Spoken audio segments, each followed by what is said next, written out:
Ito na po yung aking dalawang anak-anakan na aso mga guys. Habang nag-antay po na buksan yung aircon, dito muna sila sa lapag. Walang iwanan talaga to hanggang higaan. At tabi pa rin sila sa akin. Hati-hati pa kami sa higaan. Nasa kama rin sila nahihiga.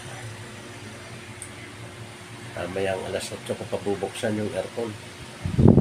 Kaya dito lang muna sila sa lapag. Okay po mga kaibigan. Thank you for watching.